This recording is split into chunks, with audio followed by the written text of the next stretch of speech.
Dear students, welcome again biology class. तो आज हम बात करने वाले हैं oogenesis की। तो हमने स्पर्मेटोजेनेसिस देख लिया था गैमेटोजेनेसिस में।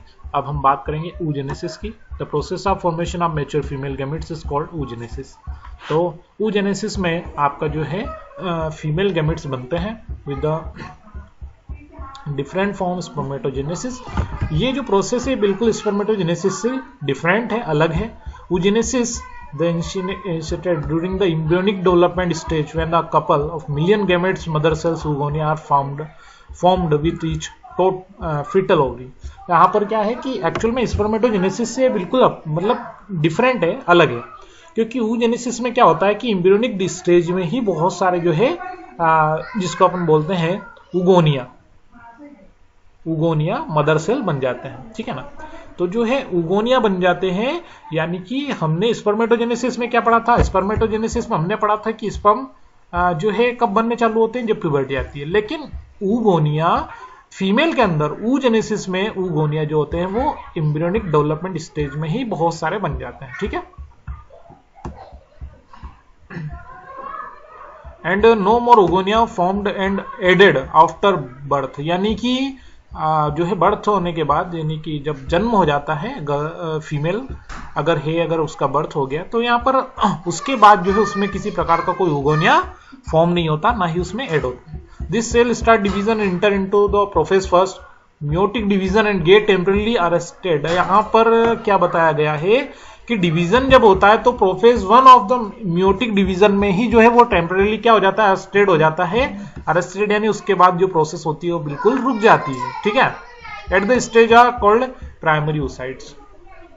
तो इनको क्या बोलेंगे, प्राइमरी oocytes। प्राइमरी oocytes यहाँ पर डिप्लॉयड होते हैं। Each primary oocytes get surrounded by the layer of granulosa cells and the called off primary follicle. तो जो प्राइमरी oocytes होते हैं वो सराउंडेड होते हैं किसी लेयर से, ठीक है ना। उसी लेयर को अपन क्या बोलते हैं, प्राइमरी फॉलिकल बोलते हैं। Large number this follicles degenerate during the phase of from the birth to puberty. उस समय जो है ये डीजनरेट होते रहते हैं लगातार, ठीक है ना, प्यूबर्टी तक। देयरफॉर द प्यूबर्टी ओनली, यहाँ पर कितने रह जाते हैं लगभग, यहाँ पर फॉलिकल्स जो होते हैं ना 60 से 18 जो है यहाँ पर प्राइमरी फॉलिकल्स जो है लेफ्ट हो जाते हैं इन ईच ओवरी, ठीक है। The primary follicles get surrounded by the more layers granulosa cells and new theca is called up secondary follicles। यहाँ पर क्या है कि जो प्राइमरी फॉलिकल्स होते हैं वो धीरे धीरे जो है कम हो जाते हैं, और फिर जो है यहाँ पर थेका जो है कि सेकेंडरी फॉलिकल्स बनते हैं।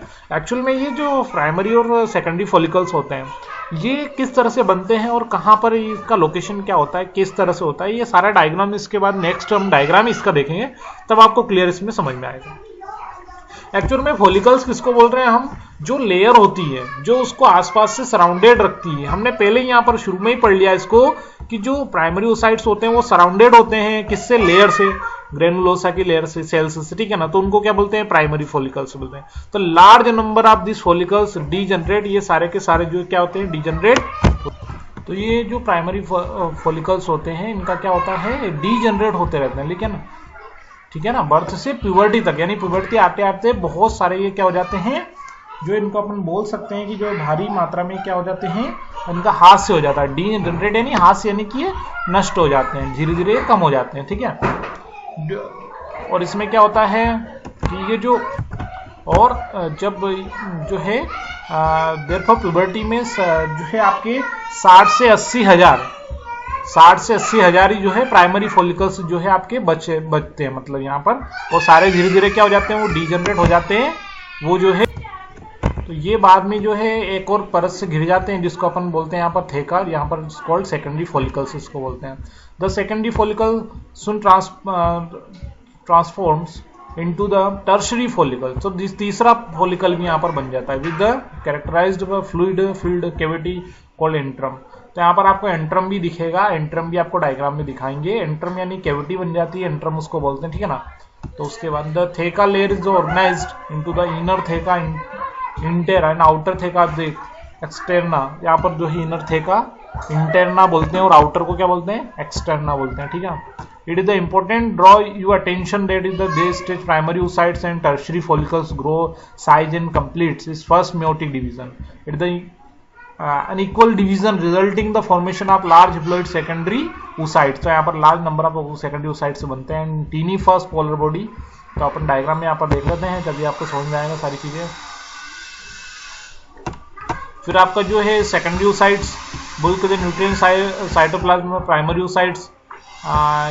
इसके बाद में क्या होता है इसमें देखिए आप ग्राफियन फॉलिकल्स आता है। ग्राफियन फॉलिकल्स जो कि एक मैच्योर यहाँ पर होता है। यहाँ पर ये डायग्राम आपको दिख रहा है, इस डायग्राम में आप देख सकते हैं अच्छी तरह से प्राइमरी फॉलिकल्स हैं। प्राइमरी फॉलिकल्स जो है डिजनरेट, इनकी जो लेयर होती है डिजनरेट होते होते लगभग 60 से 80 हज़ार ही रह जाती है। फिर उसके बाद में क्या होता है कि इसका जो है डिजनरेट होता है और फिर जो है इसमें एक और परत जुड़ जाती है, और परत जुड़ने के बाद में इसको अपन बोलते हैं जो है सेकेंडरी फॉलिकल्स बोलते हैं। सेकेंडरी के बाद टर्शरी बनता है। फिर जो है आपका, और ये एंट्रियम की बात कर रहे थे, जो बीच में गैप आप जो देख रहे हैं, यानी कि ये जो एक्चुअल में ये जो कैविटी है इसको हम एंट्रम बोलते हैं, ठीक है ना। एंट्रम में एंट्रम से हमको आइडेंटिफाई हो जाता है कि ये जो है ये क्या हो गया, अब जो है ग्राफियन फॉलिकल बन गया है, मैच्योर हो गया, और फिर जो है ये तैयार हो जाता है, यानी कि ये ओवम रिलीज करने के लिए, यानी कि ओवुलेशन वाली प्रोसेस यहाँ पर हो रही है, ओवम रिलीज हो रहा है, ठीक है ना, ये ओवम रिलीज हो गया। फिर जो बचता है जिसको अपन क्या बोलते हैं कॉर्पस ल्यूटियम, जो डीजनरेट हो जाता है, ठीक है ना। ये यहाँ पर प्रोसेस है पूरी इस तरह से इसमें दे रखा। एक्चुअल में स्पर्मेटोजेनेसिस और oogenesis यानी कि ये बता रखा है, ये यहाँ पर स्पर्मेटोगोनिया से स्टार्ट हो रहा है, ये oogonia से स्टार्ट हो रहा है। यहाँ पर माइटोसिस डिफरेंशिएशन हो रहा है, प्राइमरी oocytes है, यहाँ पर प्राइमरी स्पर्मेटोसाइट्स है, ठीक है ना। फर्स्ट मेयोटिक डिवीजन है, फर्स्ट मेयोटिक डिवीजन। यहाँ पर थोड़ा सा चेंजेस देखिए आप, बर्थ, चिल्डहुड जो है चिल्डहुड प्यूबर्टी, ठीक है ना। ये फीटल लाइफ है, फीटल लाइफ में ही सारी प्रोसेस हो रही है, प्राइमरी oocytes बन चुके हैं फीटल लाइफ में, ठीक है ना। एम्ब्रियोनिक डेवलपमेंट में ये वाली प्रोसेस हो गई है फीमेल के अंदर, ठीक है। लेकिन यहाँ पर जो है फिर बाद में यहाँ पर देखिए आप, फिर यहाँ से जो फर्स्ट मेयोटिक डिवीजन कंप्लीट होता है पीरियड ऑफ ओव्यूलेशन, यहाँ फिर जो सेकेंडरी फिर बनता है। इसमें क्या होता है देखिए, एक आपकी पोलर बॉडी बनती है, एक आपका जो ईग बनता है, ठीक है ना।